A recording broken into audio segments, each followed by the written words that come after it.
Order. Questions to the Prime Minister. Mr. Julian Knight. Number one, Mr. Speaker. Thank you, Mr. Speaker.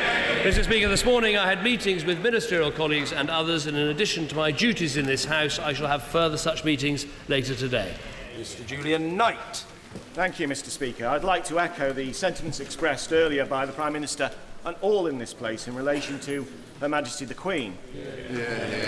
Will the Prime Minister join me today in congratulating parents of the newly announced Solihull Alternative Provision Academy, providing vital places for those with complex behavioural needs? Would he also agree with me that those opposite, who would scrap free schools, would deny parents choice and children opportunity? I think my honourable friend is absolutely right. I think the free schools movement is bringing what we need in this country, which is more good and outstanding school places. We have over 250 such schools already in existence. We want to see 500 set up over this Parliament. What we've seen so far is a quarter of free schools are classed as outstanding. And I think, but instead of the education spokesman speaking out today, perhaps he should praise the fact that a quarter of free schools are outstanding schools. In addition to that, these are not just what he rather called condescendingly schools for yummy mummies. They are providing special schools, alternative provision schools. They're enhancing educational provision in our country, and we should be proud of the people who set them up.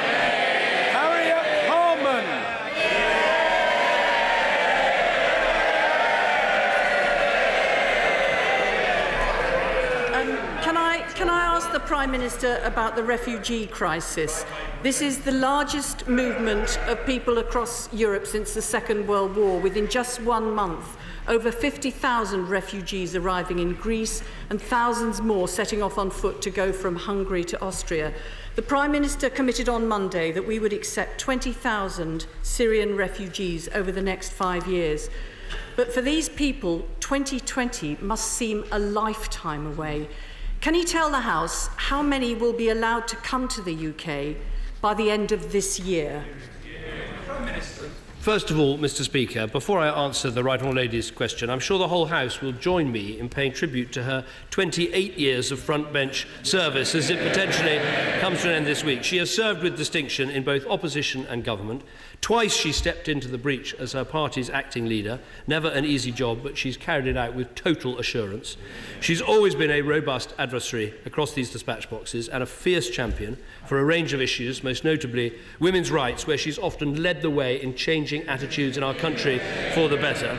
And although we haven't always seen eye to eye, she has served her constituents, her party and this House with distinction from the front bench, and I wish her well as she continues to serve this House and our country from the back benches.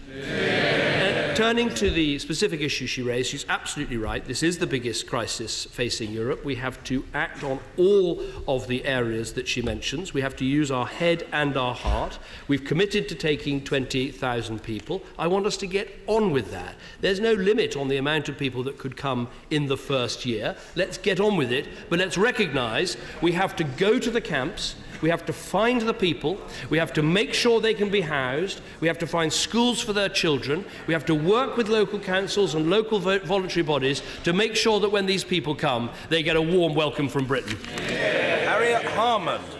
Well, can I thank him for his generous words about me on the front bench, and just say that for me it has been an absolute honour and a privilege to play my part in leading this great party.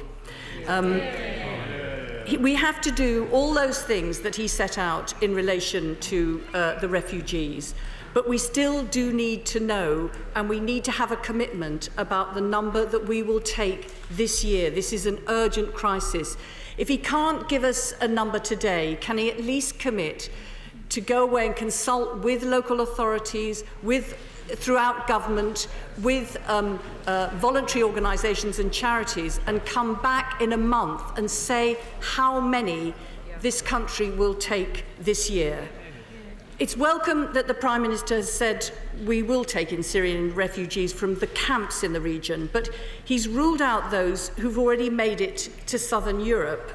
We understand that his argument is not wanting more people to put themselves in danger, but we've got to deal with the reality, and the reality is that there are already thousands, including thousands of children without their parents, who have arrived in Europe. Save the Children have proposed that we take 3,000 of them into this country. Surely we should be playing our part to help those most vulnerable children, even if they are already in Europe. Will he reconsider this? Well, first of all, on the number we can achieve over the coming year, we have a meeting on Friday, the first meeting of the committee that's going to be jointly chaired by the Home Secretary and the Community Secretary. At that meeting, we want to invite representatives of the LGA, Local Government Association, and possibly some of the voluntary bodies as well, to make sure we can plan, because it's, of course, one thing to give a commitment to a number, whether it's the 20,000 that I think is right or something else. It's another thing to actually make sure you can find these people, get them here, and give them a warm welcome. I hope now the whole country can come together in making sure we deliver this effort properly. The second point she raises about Europe, and she talks about the reality in Europe. I would say that there's also a bigger reality, which is there are 11 million Syrians who've been pushed out of their homes, only 3% of whom have so far decided to come to Europe. And I think it's in the interest of the Syrian people, and indeed all of us, to do everything we can to make sure that as many people as possible stay in the neighbouring countries, stay in the refugee camps, in preparation for one day returning to Syria. And that's why Britain has led the way in funding those refugee camps, funding Lebanon, funding Jordan, and will continue to go on doing just that. Answering specifically her point about children, we'll go on listening to Save the Children, the excellent work they've done. A number of other organisations, expert organisations, warn about the dangers of taking children further away from their parents. But the point overall I'd make is those that have already arrived in Europe, they are at least safe. The ones in the refugee camps, the ones in Lebanon and Jordan, those are the ones that, if we can help, will discourage more people from making the perilous journey. And all I can say is the conversations I've had so far with the leaders of, for instance, France and Germany, they can see Britain playing her role, funding these refugee camps, meeting the 0.7% of GDP, and taking 20,000 Syrians to welcome into our homes. Harriet Harman. It's very important indeed, and we support that. But what about these thousands of children who are already many, many miles away from their home, who are already in Europe but have no home? Surely we can play our part in helping some of those children too. And I do urge him to reconsider it. And of course, planning has to be done for receiving those refugees from the camps. It's right that he should be meeting with local government, but when he's develop those plans, he should come back to the House. A month is enough time to come back to the House and say how many we will take this year. This is urgent. Can I ask him about the situation of those child refugees from the camps who he said will be allowed to come here? They need sanctuary and security. We mustn't leave them living with the threat of deportation hanging over them. Can he assure us that they won't be automatically liable for deportation when they turn 18? I can absolutely give that assurance. The reason for resettling people with these 5-year humanitarian visas is it because it means you don't have to go through the normal asylum process. But the assumption is at the end of that, if people want to stay, they can apply for application to stay, and the assumption is they would be able to stay. Some may want to go back to Syria, particularly if there's been a settlement in Syria between now and then. Let me answer her other questions. In terms of coming back to the House, obviously I will be coming back to the House on a weekly basis to answer these questions and making statements and appearing in front of the liaison committee. But I will commit to make sure that the Home Secretary and the Community Secretary regularly update the House, because this is an enormous national exercise to make sure we give a warm welcome to these 20,000 people, and I'm happy for them to do that. And I know members of this House want to feed into the process with offers and ideas from their own local councils. Coming back again to the point about children, yes, we will be taking vulnerable children, as we have already, including orphans from camps in the region, but all the while we'll be listening to the UNHCR advice, who do advise caution on relocating unaccompanied children, and they apply that to the children who've already come to Europe as well. Harriet Harman. But the UNHCR don't tell us not to take children from those camps in Europe who are there without their parents. They don't. But I do welcome what he said about not having a threat of deportation over those Syrian children that do come here. As the number of those fleeing to Europe via Turkey and Greece grows, it's right that we don't lose sight of those who are still making the perilous journey across the Mediterranean from Libya. Our Navy has rescued thousands of them already, and it's important that this level of search and rescue is maintained. Can he update the House on that?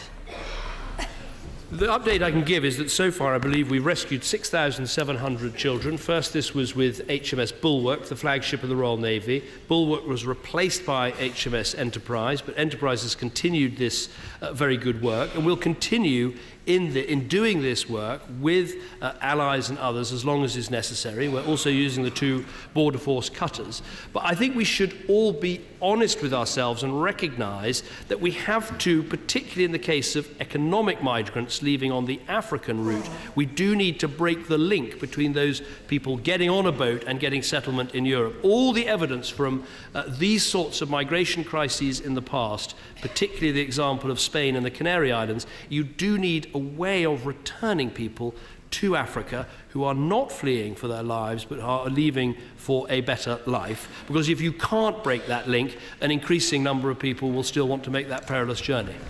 Harriet Harman. Of course, we do need to find ways of returning people where that's right, but we've also got to make sure that we stop them drowning at sea when they're fleeing as refugees, and I know that he agrees with that. The EU must have a robust and realistic plan. Today, the European Commission has announced further steps. The Prime Minister said he would look at whether there was a need for a special summit of EU leaders. We know there's one scheduled for October. But if there ever was a need for a summit of EU leaders, that time is now. Will he call for one? Well, I'm happy to keep this under review, and I discussed it with Chancellor Merkel and President Hollande in the last couple of days. The meeting of the Home Affairs and Justice Ministers will be taking place in just a couple of days' time. I think the British approach will be very clear, which is this must be a comprehensive approach. If all the focus is on redistributing quotas of refugees around Europe, that won't solve the problem, and it actually sends a message to people that actually it's a good idea to get on a boat and to make that perilous journey. That's not just my view. Actually, the chair of the Home Affairs Select Committee, who I think is absolutely right about this, has said this: the answer is not quotas. All quotas will do is play into the hands of those who exploit vulnerable refugees. So, of course, Europe has to reach its own answers for those countries that are part of Schengen. Britain, which have our own borders and our ability to make our own sovereign decisions about this, our approach is to say, yes, we are a humanitarian nation with a moral conscience. We will take 20,000 Syrians, but we want a comprehensive approach that puts money into the camps, that meets our aid commitments, that solves the problems in Syria, that has a return path to Africa, that sees a new government in Libya. We have to address all of these issues, and Britain, as a sovereign nation with our own borders, will do just that. Harriet Harman. But this is not about Schengen, and this is not just about us as a sovereign nation doing what we can and should. This is about us working together with other countries. The refugee crisis presents a daunting problem which we're all striving to tackle. But we also have to address the underlying causes, which are conflict, global inequality and poverty. And there are no simple answers, but we can only address them working with other countries. The responsibilities we share, as well as the threats that we face, reach across borders in this globalised age. To be British is not to be narrow, inward-looking and fearful of the outside world, but to be strong, confident and proud to reach out and engage with the rest of the world. The government should rise to this challenge of our time, and I urge him to do so.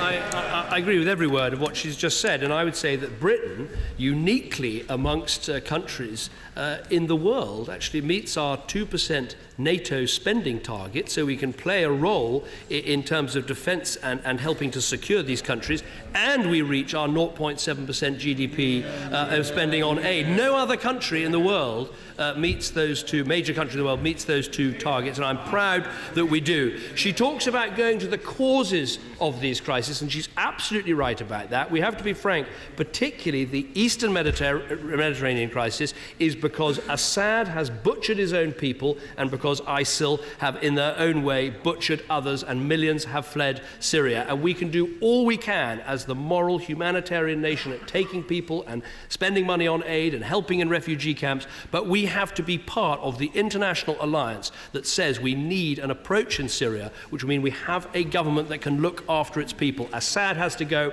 ISIL has to go, and some of that will require not just spending money, not just aid, not just diplomacy, but it will on occasion require hard military force. Sir Peter Bottomley.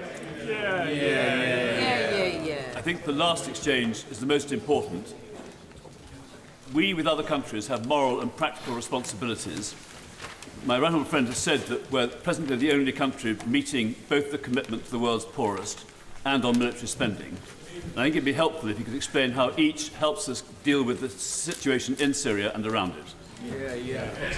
The point I make to my honourable friend is that the spending on aid is vital because you have 11 million people who've been forced out of their homes. Some of them remain in Syria, they need support. Some of them are in refugee camps, they need support. And many are being looked after in Lebanon, in Jordan, in Turkey, and those countries need our help. So the aid budget, I think, which has always been a controversial issue in our country, people can now see the connection between the money we spend, the lives we save, and the national security we help to enforce here back in the UK.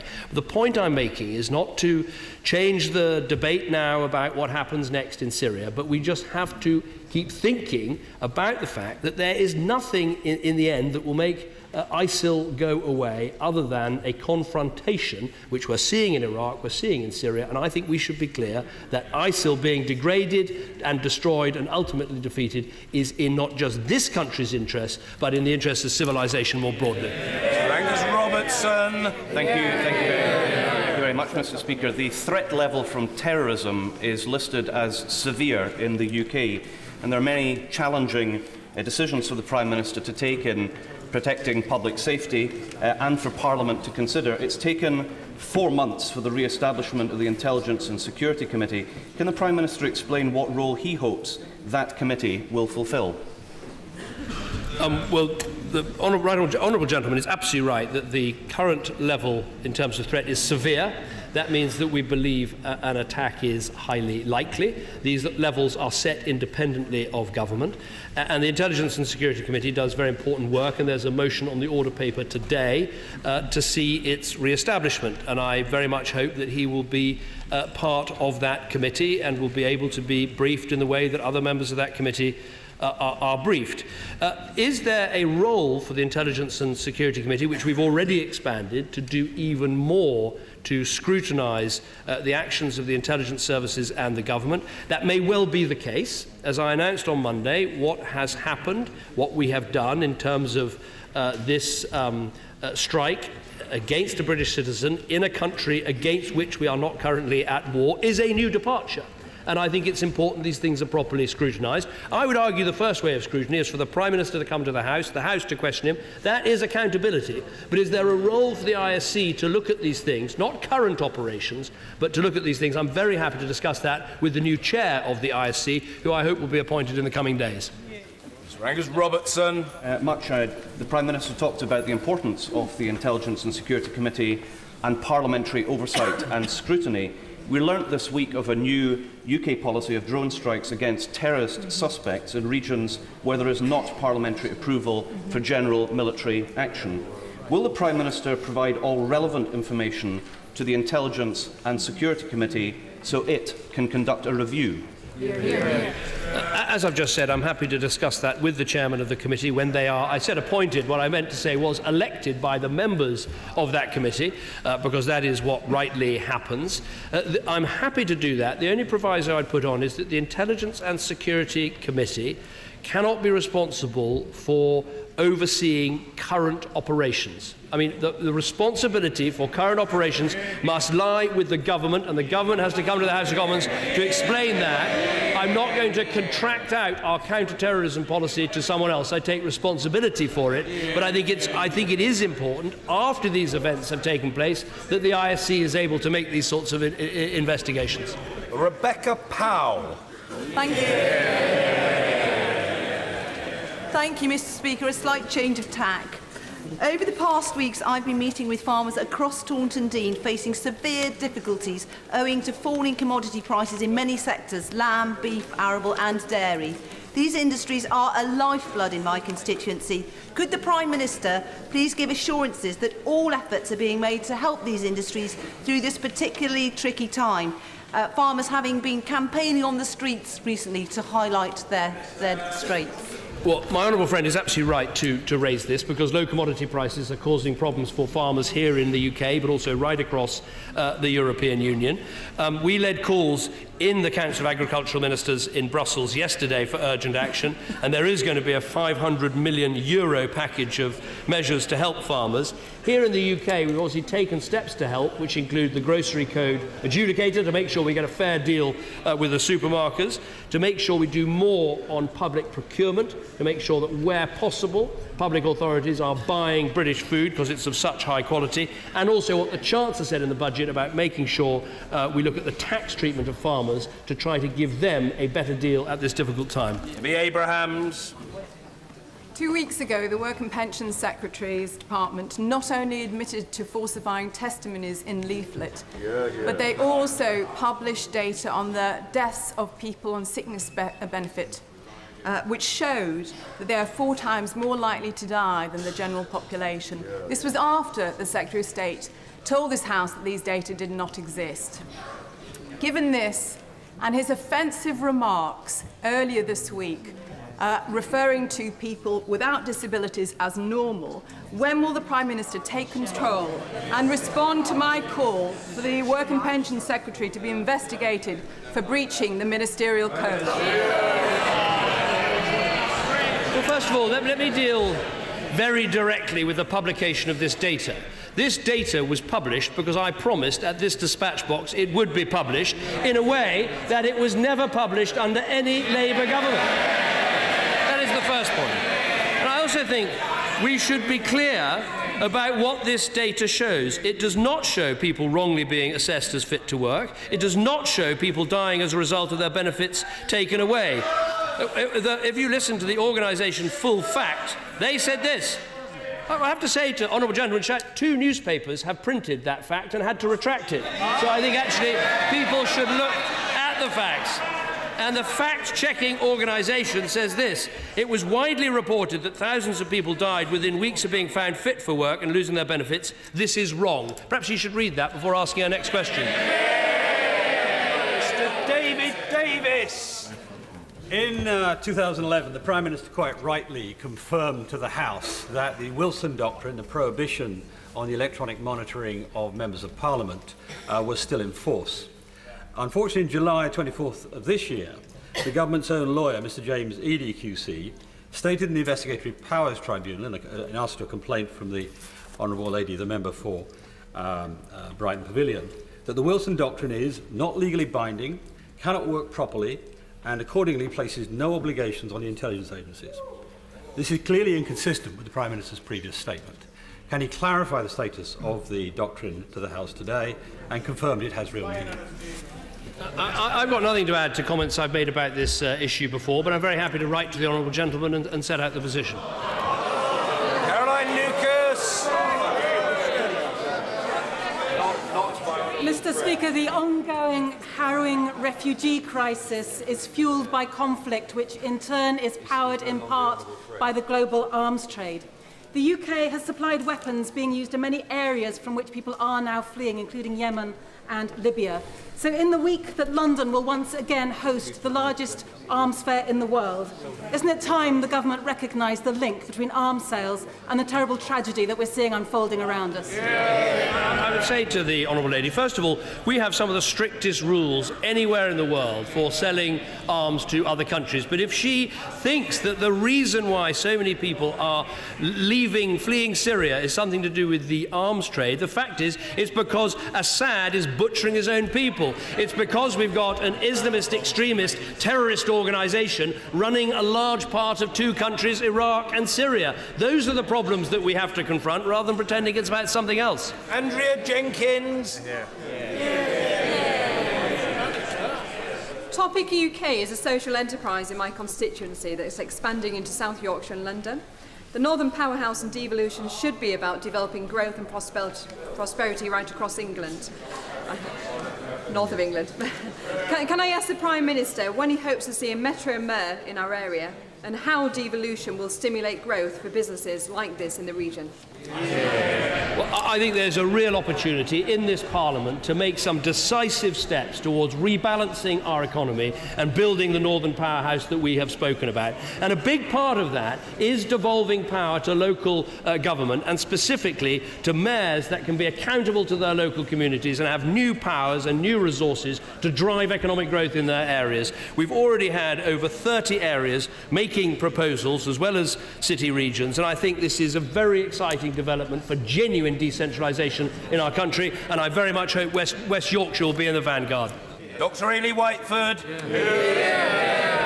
Mr. Speaker, I'm sure the Prime Minister will be aware that over 900 people at the Young's fish processing factory in my constituency in Fraserburgh currently face the threat of redundancy. But there's a perception across the industry that the UK Government has been encouraging and supporting the company to relocate many of those jobs to Grimsby. Goodness. So can I ask the Prime Minister, what's he going to do to support the workers in Fraserburgh? I'm aware of this issue, not least because the local members of Parliament in the Grimsby area have come to see me to talk about this industry. Look, what matters is that we go on being an economy that wants to attract businesses and growth and jobs. And that means keeping our inflation down, keeping our taxes down, it means keeping our corporate taxes down, and I would also argue it means keeping our country together. Mr. Speaker, as MP for the Faithful City, may I associate my constituents with the tributes paid earlier to Her Majesty the Queen. The Worcester's Guildhall, which she visited on her Diamond Jubilee, will next week be hosting a jobs fair at which over 130 employers will be recruiting. In Worcester, we've seen unemployment at its lowest level ever and youth unemployment down by 2/3. But can my right honourable friend update us on his plans and his determination to finish the job by eliminating youth unemployment? Well, I'm very grateful for what my honourable friend is doing and for what is happening in Worcester. What we've seen is the employment rise by nearly 2 million and the unemployment rate fall for 25 consecutive months. But I think we have to be frank, the job is now going to get harder as we dig down into those people who've been out of the labour market for a long time, who have challenges for getting jobs, and we need to work really hard to make sure the apprenticeships, that the training and the help is there, and that's why what's happening in Worcester is so important. Hugh Cox. Can the Prime Minister tell the House whether he thinks he has led public opinion on the refugee crisis or followed it?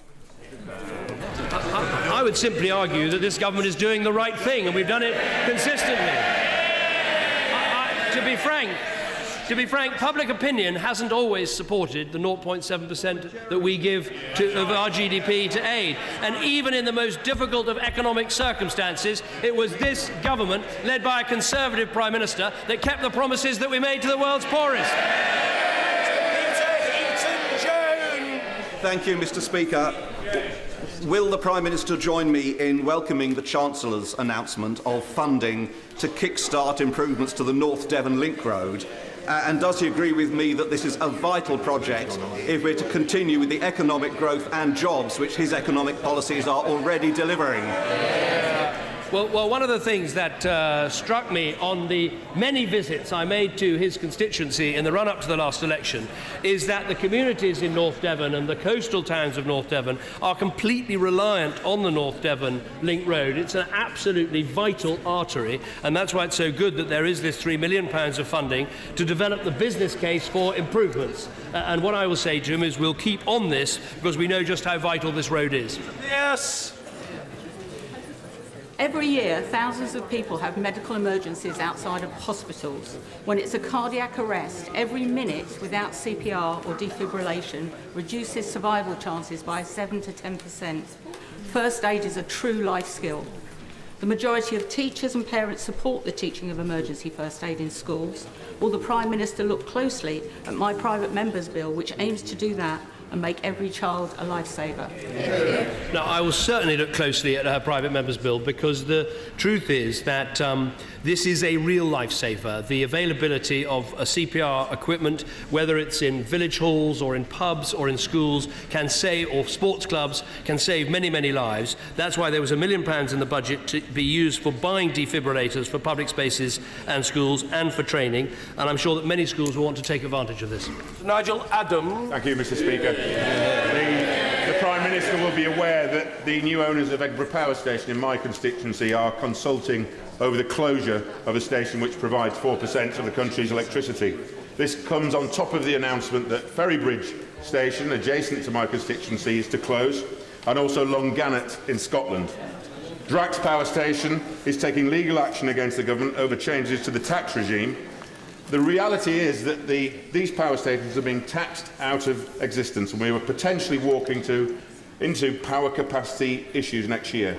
Will the Prime Minister meet with me to discuss a way forward for this station and the industry, and for the hundreds of people in my constituency whose jobs are under threat? I'm very happy to meet with the honourable gentleman. I've discussed this issue with him before. I believe we do have sufficient capacity in our energy market, but it's something that I have meetings regularly with Ofgem and energy ministers to make sure that is the case.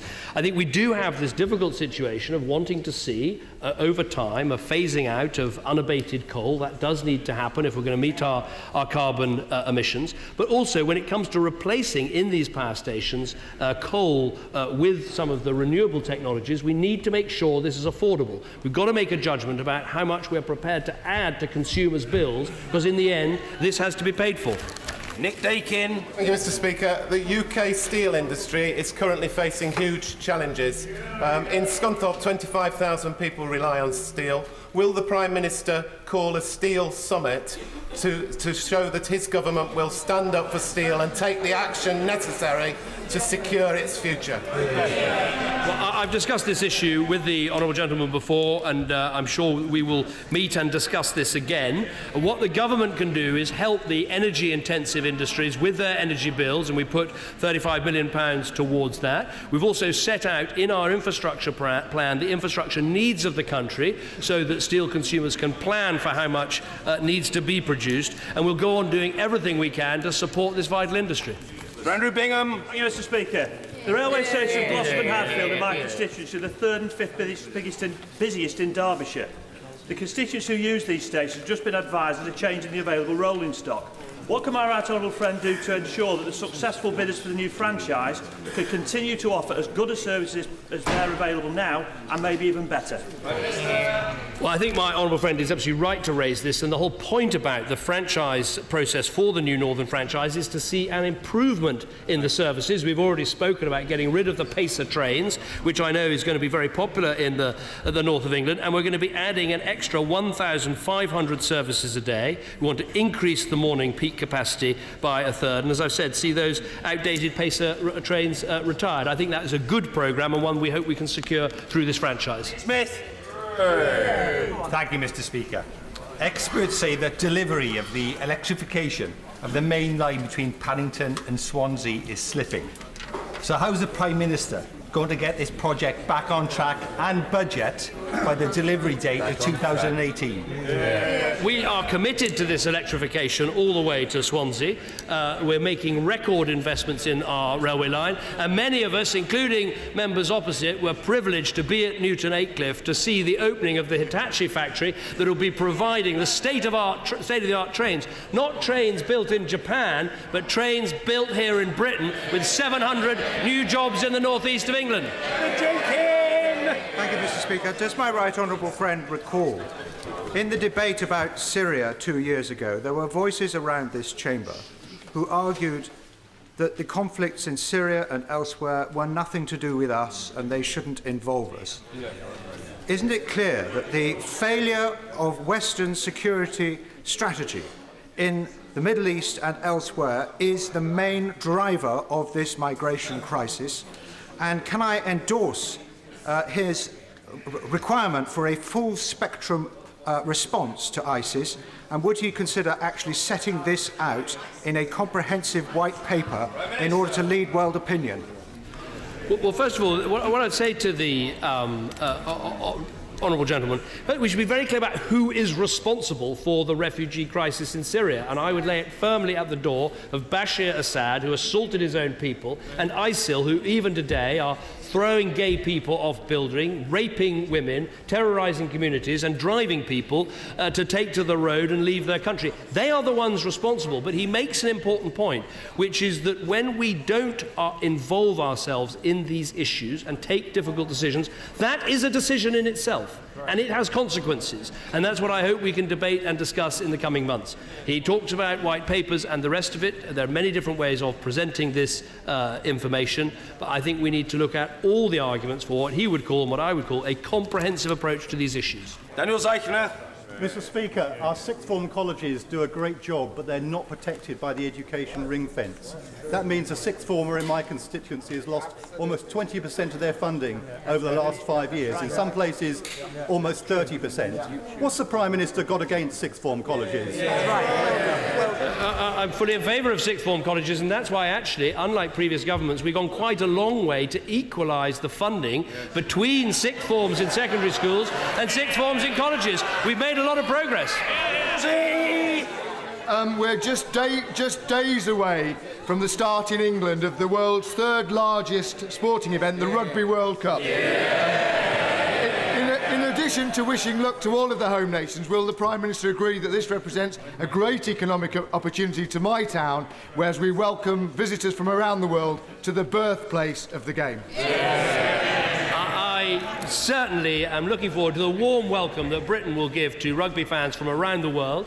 I'm happy to wish luck to all of the home nations in what is going to be a compelling contest. It's always worth noting that, of course, this dispatch box was the gift to the House of Commons of the people of New Zealand. And while we're very grateful for their gift, we want one of the home nations to win this tournament. And last but not least, Mr. Nigel Dodds. Thank you, Mr. Speaker.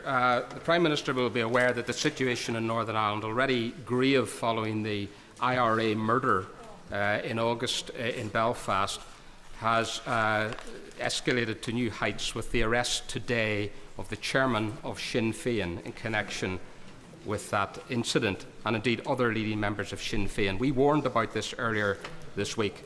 We have now reached the tipping point. Indeed, in my view, we have gone beyond the tipping point. The Prime Minister is aware that the First Minister has met the Secretary of State this morning. He has put a proposal to her. Does he now accept that unless he and others take action, that we are in a very grave state as far as devolution is concerned? We want to see government, but only those committed to exclusively peaceful and democratic means can be in government. The people of Northern Ireland cannot be punished. It is Sinn Féin who should be dealt with. Does the Prime Minister agree? First of all, I agree with him that we are at a very difficult phase of these discussions in Northern Ireland. I obviously can't comment on the police operations that have taken place, but let me say this: there is no justification for paramilitary organisations and structures in Northern Ireland, or indeed anywhere else in our country. They are a blight on our society. They are not wanted. They should be disbanded on every occasion and on every side. The only thing I would appeal to members in the DUP, the UUP, SDLP, the Sinn Féin members who don't take their seats in this House, as someone who sat on those benches and watched while the peace process was put together and the power-sharing arrangements were put in place, it was one of the most inspiring things that I've seen as a human being and a politician, to see politicians put aside their differences, put aside concerns about appalling things that have happened in the past, and decide to work together. And the appeal I would make to all of you is, please have that spirit in mind. It was an amazing thing you all did in Northern Ireland when you formed that administration and that assembly. We'll do everything we can to help you, but let's think of the nobler processes and the great noble principles that were put in place in the past, and let's do it again. Order.